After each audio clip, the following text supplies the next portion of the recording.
Raywat Deonandan is an epidemiologist at the University of Ottawa. He joins me to discuss that topic and more. And Raywat, thanks so much for doing this. I really appreciate it. It is my exquisite pleasure, sir.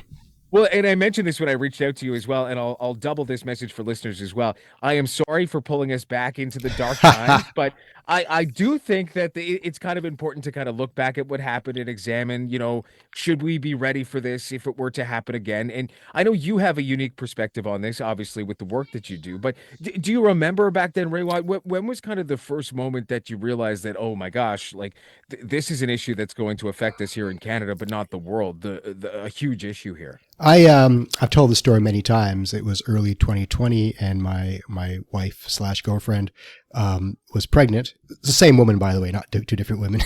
And I was going on paternity leave, and my students recording in progress were emailing me about, hey, there's this new disease. Maybe you should be looking into this. And I said, don't worry about it. The experts have this under control. I wasn't at work, and then one night I decided to do my own modeling. And I discovered what the other epidemiologists already knew but weren't really talking about. And that was that the lockdown was going to last not weeks, but possibly months and possibly years without a vaccine. And I realized, oh my goodness, this is a world-changing event and no one's talking about it yet. And my spouse found me in the fetal position the next morning. So that's my story. Well, and all of us kind of left wondering. I remember it was, the cultural touchstones, but I remember, the first NBA games that they were canceling, even mid-game, they were just shutting them down. And that kind of, brought home, I guess, that this is going to be something huge there. But we did eventually kind of get this emergency declaration, and the powers that be were charged with kind of putting these things into action here. And very early on in the pandemic, it was long-term care facilities that became some of the biggest flashpoints here in Ontario, but around the world as well. I remember New York State was a big one as well. So in your view on that point, kind of what went so catastrophically wrong there? And have we seen improvements in your mind for prevention in the future? Oh boy, heavy question. What went Yes. wrong? What went wrong is we didn't understand the nature of the administration of these centers and how incompatible the administration was with the principles of disease containment. We had underpaid workers going to multiple facilities with very little checks on whether or not they were carriers of disease. We had outdated equipment. We had personal protective equipment not being distributed.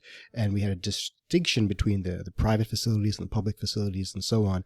All of this betrayed really a public societal perspective that was cenocidal in some ways. And if you don't know, genocide is the murder of old people. And that is really what evolved at a global level, is this disdain for old people, this idea that it's okay to do away with this elder layer of the demographic if it meant opening the economy up, etc. Now, has it improved? That's a heavier question.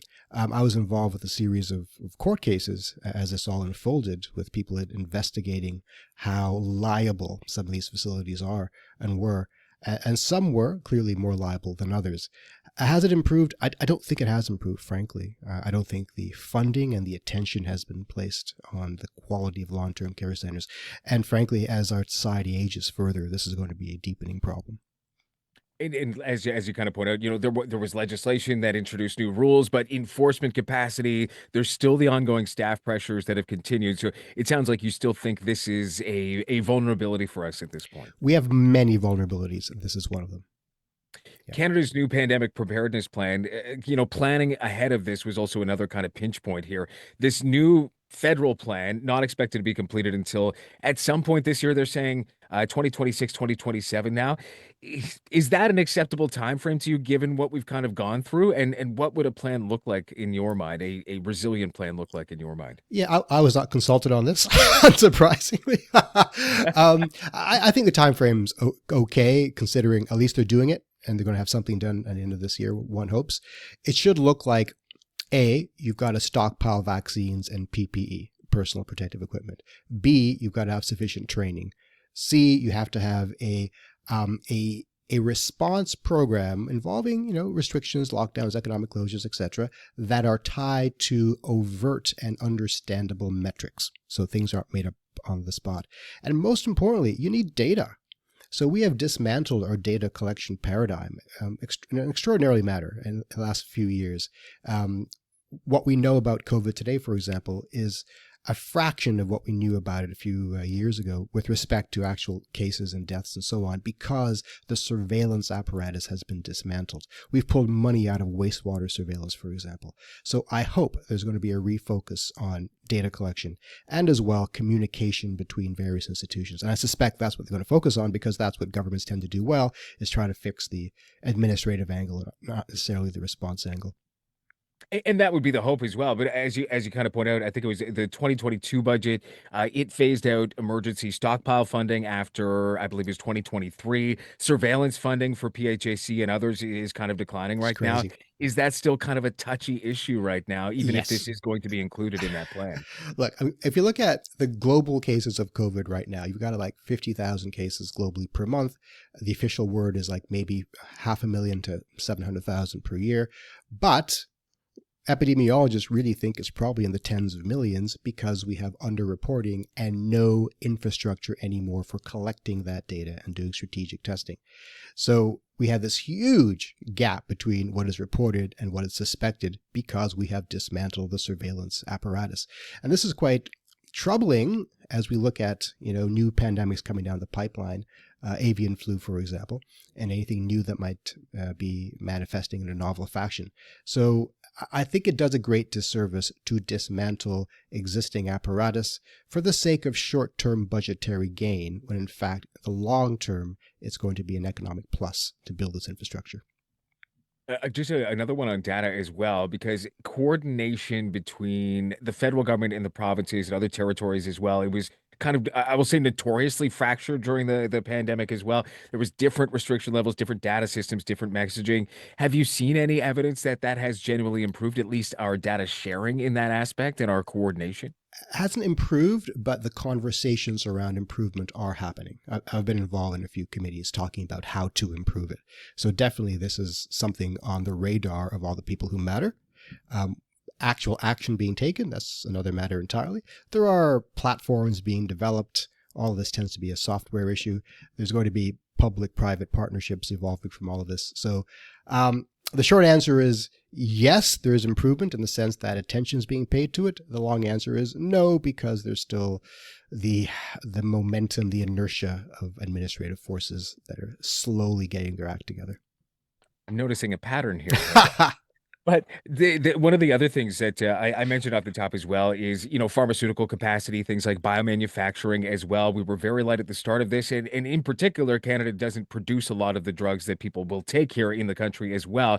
Are we in a better spot than what we were with some of the announcements we've seen from, I guess, provincial and federal governments over the past few years? We are slightly in a better position because we do have the facilities now. We have the contracts in place. We have our new manufacturing center. But at a global level, we're not in a better place because of the American withdrawal from the overall biopharmaceutical sector, with the Trump regime and RFK Jr. doing his thing, retreating us from focus on vaccine in general. But again, the good news is we are having conversations here in Canada about how we can repatriate some of this stuff and maybe be a leader in these fields. However, the progress is not what I expected it to be. I expected the wake-up call from 2020 to create a whole new era of vaccine responsiveness, and that has not manifested to the extent that I hoped it would have. And actually, in some ways, it seems like it's gone the opposite way. In Yeah. some ways, I think one of the very troubling legacies, I suppose, is this rise in vaccine hesitancy that we have seen, and is we continue to see. Right, there's been a resurgence of measles in North America and here in Canada as well. We've lost protected status. Is that still how do we get a fix around that? I know it's a big question, but is it communication? Is it I kind of struggle with this when thinking about it, but how do you get past that huge vaccine Well, hesitancy, as I'm going you to say? solve Like, the world's problems in the next 30 yes, seconds, yes, and I'm in going to win a Nobel one Prize. interview, yeah. But you mentioned, right, like RFK Jr. is doing his thing, we shall say, in quotation marks as well. So, how do we kind of get around that vaccine hesitancy when it's Look, clearly become even like a cottage industry? the obnoxious answer is we turn off the internet for 1 year. Yeah. And that solves a lot of the problem. The longer answer, complicated answer, is this is a societal level endeavor that requires all hands on deck. It requires us to reinvest in a variety of different kinds of education across all levels of society, not just science literacy, but civics and numeracy and also how to navigate the landscape of misinformation. That is something everyone must be retaught. There's a role here for government, absolutely, because a lot of the misinformation is actually disinformation. It's intentional. It's driven by, in many cases, foreign intelligence, and government can step in and certainly try to control that. We can manage online platforms a bit more lucidly and deftly. And I think much of the world is waking up to that fact. The studies are pretty clear. The kinds of people who are best targeted for misinformation are the ones with low scientific literacy and low civics understanding. So you just got to fix those gaps. It's not going to get done in one generation, unfortunately, but we can't take our eye off the ball. The good news is everyone's talking about it. Like every university is focusing on this. Every government agency talks about it. Every corporate entity is talking about it also. So that's a good sign. The more we talk about it, the more probably we're aware of it and maybe can be more immune to it, pun intended.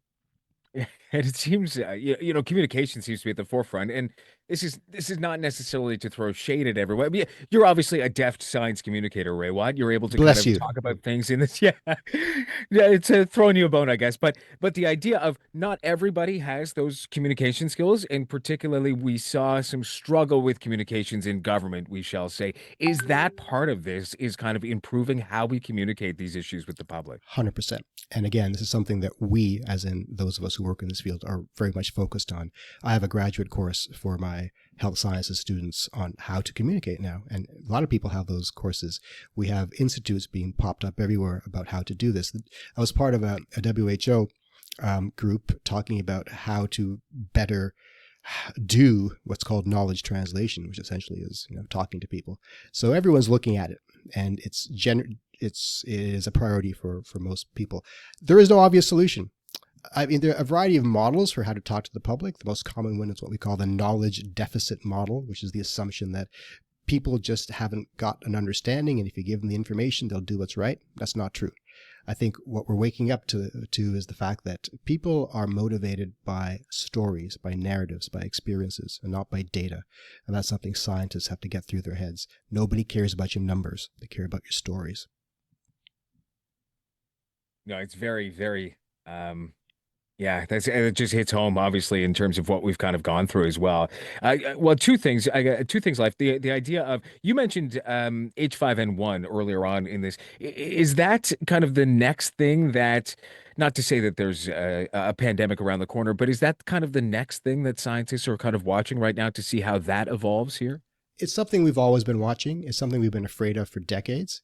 However, I mean, there's a lot of good news around H5N1. It is a flu, so we know how to deal with flus. It's not a coronavirus of the same contagiousness as COVID. We have a vaccine that works. It's a matter of making more of it. We could make mRNA H5N1 vaccines at scale if they just let us do so. So it's not an apocalyptic event necessarily. There's scarier things that might manifest, prions, diseases that manifesting more from the large places in the world in which humans and animals convene regularly. That's where most of this comes from, by the way. It's a kind of disease we call zoonoses. That's when diseases that circulate amongst animal populations jump into human populations. All pandemics come from that scenario. So the more we get a handle on animal husbandry and how we deal with the agricultural world, the better prepared we'd be for pandemics in general. So I'll ask you to put on your professor hat for the last one here, because if you had to give Ontario and Canada kind of an overall grade on pandemic preparedness, not compared to where we were in 2020, but maybe compared to where we should be, what would that grade be at this point? C plus. I could go with a C plus. I saw a lot of those in high school, and look where I am now. Yeah, it's But not obviously there's some work to do, it's right? not a failing grade, but it's Yeah. not ideal. We'll probably squeak by the skin of our teeth, and not be dissolved as a nation in the face of a glaring pandemic. But it could be much, much better, and it was better. Raywat Deonandan, thanks for taking some time out. Let me pick your brain on this. I really appreciate it. It is my absolute pleasure. Thank you.